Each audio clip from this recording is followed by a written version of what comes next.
క లే శ్వ ర సున్నా ప్ర జే టు లో ఆ వి ని తి. మెల్లగానే చదవాలంట, స్పీడ్ చదవద్దంట. కావాలంటే ఈ వార్త చూడండి. నిజమేనుల్లా, పనులు స్పీడ్ గా చేసుడు కూడా పాపమే అవుతున్నది. కాళేశ్వరం ప్రాజెక్టు ఉన్నది కదా, దాని మీద కాంగ్రెస్ వాళ్ళు కేసు పెట్టి జడ్జి సార్ తోనే ఎంక్వైరీ చేయించారు కదా. చెప్పిన టైం లోపల పనులు చేయాలని ఊకుగా కేసీఆర్ సార్ ఎమ్మడి పడ్డాడట. టైం మీద పనులు కాకుంటే పైసలు కూడా ఇచ్చేది లేదని కోపం చేసిండట. కానీ గంత మీద తప్పు చేస్తాడు అనుల్లా కేసీఆర్.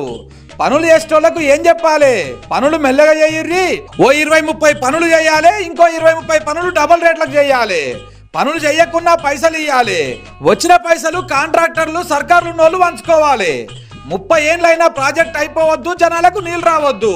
కంపెనీ వాళ్ళకు గీ మాటలు చెప్పాలి గాని పనులు స్పీడ్ గా చేయుర్రి, జల్దిన రైతులకు నీళ్లు ఇయ్యుర్రి అని చెప్తారు అయ్యవలన్నా. గీ కేసీఆర్ సార్ కు రాజకీయం ఇంకా పురాగా తెలియనట్టున్నది. స్పీడ్ గా కట్టమన్నాడు గాని సిమెంట్ తక్కువేయండ్రి, బూడిద ఎక్కువేయండ్రి, షీకులు పెట్టకుండా ఉట్టినే కట్టుండ్రి అని కూడా చెప్పిండేమో కూడా అడుగుర్రి సార్లు. ఎందుకంటే దునియాలో ఎన్నడు రానంత వరద వచ్చినా బ్యారేజ్ మొత్తం నిలబడ్డది. ఒక్కటే బ్లాక్ ఖరాబ్ అయిందంటే ఖచ్చితంగా ప్రాజెక్ట్ లో ఏడ కూడా సిమెంట్ వేయలేదు కావచ్చు. ఉట్టినే ఉసుక పోసి పిచ్చగూడు లెక్క కట్టినట్టున్నారు. దీని మీద కూడా ఒక కేసు పెట్టరు అదురు సారు. అన్ని బ్లాకులు ఆగుతాయి ఎట్లా?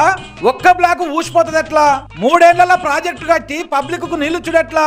గందుకే దాని మీద కూడా అవసరమైతే ఢిల్లీ పెద్ద కోర్టు జడ్జి సార్ తోటి ఎంక్వైరీ చేపియాలి.